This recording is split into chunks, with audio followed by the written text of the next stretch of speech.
Mesdames et messieurs, bonsoir. Vous êtes bien sur Sahel TV. Tout de suite, les principaux titres de ce journal. Le président de la CENI évoque des lacunes dans le financement des campagnes électorales. Lors du dernier scrutin, Mohamed Wael Bellal s'exprimait lors d'une conférence de presse à l'issue du second tour.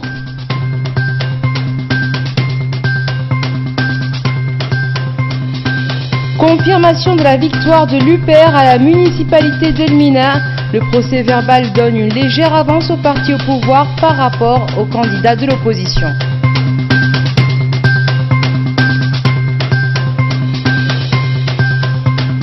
Un avion militaire de reconnaissance abattu par la défense antiaérienne syrienne. Jamais un incident aussi grave n'était arrivé entre la Russie et l'armée syrienne.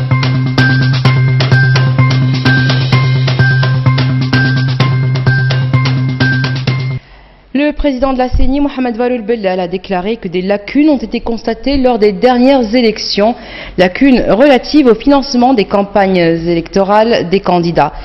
C'était au cours d'une conférence de presse. Il a aussi indiqué que ces élections se sont singularisées par l'engagement sans précédent des jeunes et des organisations de la société civile.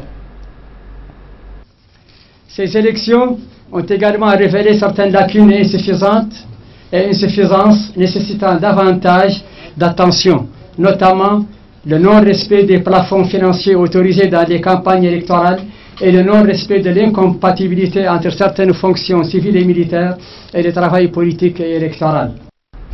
Les partis de la coalition de l'opposition démocratique ont tenu un point de presse pour faire le bilan des dernières élections législatives, régionales et communales.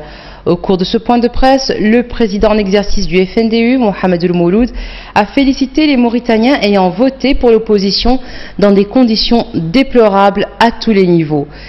Et El Mouloud d'ajouter, je cite, « Nous avons enregistré des résultats importants partout dans le pays, malgré l'entrée en lice du chef de l'État aux côtés de son parti qui a été contraint à un deuxième tour ». Fin de citation. Il a affirmé que l'État a recouru à des méthodes scandaleuses comme la corruption et la menace, considérant que ce qui s'était passé n'est rien d'autre qu'un hold-up des voix des Mauritaniens. La victoire de l'UPR à la municipalité d'Elmina a confirmé. Le rapport officiel des résultats du second tour des élections fait état d'un écart de 19 voix au détriment de la coalition de l'opposition. Le procès verbal a montré que le parti de l'Union pour la République a obtenu 6140 voix, soit 47,89%, et l'alliance de l'opposition a eu 6121 voix, soit 47,74%. La coalition de l'opposition a rejeté ces résultats qui, selon elle, ont été falsifiés et a saisi la Cour constitutionnelle pour réparation. Les résultats des élections seront validés par le Conseil constitutionnel dans les délais légaux. Le Conseil doit examiner auparavant les réclamations et contestations des partis politiques ayant présenté des candidats. En politique, l'échec se paye cash. Les résultats des élections législatives, régionales et municipales viennent de l'attester. Outre la sanction infligée par les électeurs à certaines formations politiques, les partis dont le score est d'1% sont appelés à disparaître, selon la loi qui régit les partis politiques dans notre pays. C'est récidivé. Les élections législatives régionales et municipales du 1er septembre resteront gravées dans les annales de l'histoire politique de la démocratie mauritanienne. La participation de la classe politique dans ces différents segments était quasiment totale. Une analyse des résultats proclamés lundi par la Commission électorale nationale indépendante montre un bouleversement du paysage politique national. Certaines formations politiques traditionnellement bien positionnées ont perdu du terrain, alors que d'autres, jusque-là peu pesants sur l'échiquier national, sont revenus en force. Mais ce qu'il faut retenir de ces élections, c'est aussi la mise en application de la loi qui dissout tout parti politique qui n'aura pas obtenu le score d'1% aux élections. Du coup, il y a plus de 57 partis politiques qui sont menacés de dissolution. Cette loi est contraire à la Constitution qui stipule la liberté d'expression, d'association et de réunion attribuée à la formation des partis politiques. La mesure a été prise lors du dialogue, mais 80% y étaient opposés. Cette décision vient suite au dialogue où ces partis politiques ont participé. Il y a trop de formations politiques dans notre pays. Donc il faut en finir avec les partis cartables qui font du mal au paysage politique national. Avec une population estimée à un peu plus de 4 millions d'habitants, la Mauritanie compte plus d'une centaine de partis politiques. La mesure permettra dès lors d'assainir le champ des partis politiques pour renforcer la démocratie mauritanienne. Le parti Union pour la démocratie et le progrès UDP s'est imposé comme troisième force politique aux dernières élections, après l'Union pour la République au pouvoir et Tawassoul. Le parti de Mme Nahem Thamdioul Mouknas avait remporté au premier tour 6 sièges parlementaires, 129 conseillers municipaux et 4 conseillers régionaux, selon les derniers résultats proclamés par la CENI. La carte politique du parti montre l'importance de l'expansion de ses bases populaires partout dans le pays, après avoir dominé dans la vallée du fleuve pour toucher désormais les Dohol, où ses soutiens grossissent considérablement. Le rapport périodique combiné de la Mauritanie sur la mise en œuvre de la Convention relative aux droits de l'enfant, présenté aujourd'hui à Genève devant la 79e session du Comité des droits de l'enfant. Il a été présenté par la ministre mauritanienne du Commerce, de l'Industrie et du Tourisme, Khadjetou Mbarek.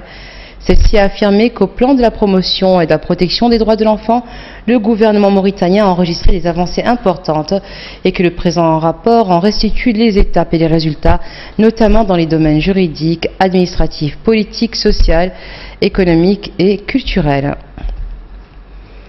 Nouakchott a abrité aujourd'hui une réunion de coordination regroupant les experts des centres chargés de la gestion des espaces aériens.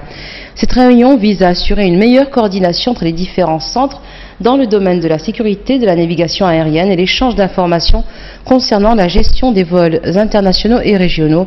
Le représentant de la SECNA en Mauritanie a souligné l'importance de la coordination étroite entre les différents centres pour assurer une sécurité optimale de la navigation aérienne et une évaluation efficace de la gestion des vols. L'ex-général de la force conjointe du G5 Sahel, Didier Dako, passe le témoin au général mauritanien Hanana Ould-Sidi. Désormais, c'est ce dernier qui va coordonner les opérations de cette force antiterroriste. La passation de service a eu lieu aujourd'hui à Bamako, au quartier général de la force.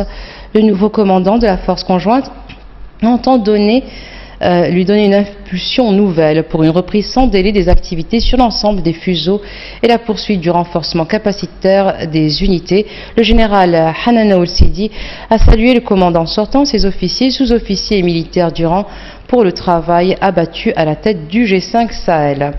Actualité internationale, 15 soldats russes ont été tués dans le crash d'un avion militaire de reconnaissance qui a été abattu par la défense anti-aérienne syrienne qui répondait à un raid de l'avion israélienne.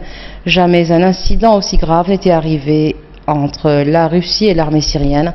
Dans un premier temps, la colère de Moscou s'est dirigée vers Israël. Pour le ministère russe de la Défense, Israël a délibérément provoqué les tirs qui ont entraîné la chute de l'avion. Dans la journée, la tension a continué de monter avec la convocation au ministère des Affaires étrangères de la numéro 2 de l'ambassade israélienne à Moscou. Cet après-midi, le ton et le cap ont changé avec les déclarations de Vladimir Poutine.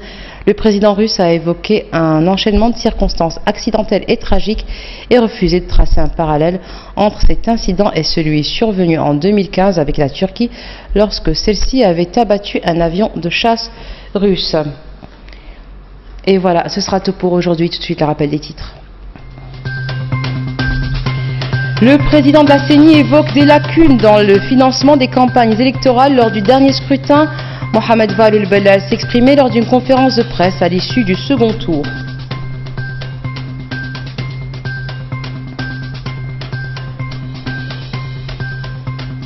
Confirmation de la victoire de l'UPR à la municipalité d'El Mina. Le procès verbal donne une légère avance au parti au pouvoir par rapport aux candidats de l'opposition.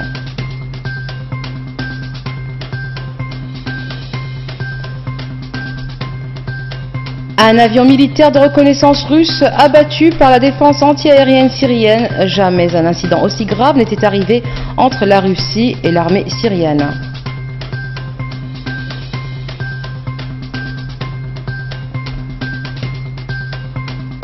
Merci d'être resté avec nous. Excellente fin de soirée sur Sahel TV.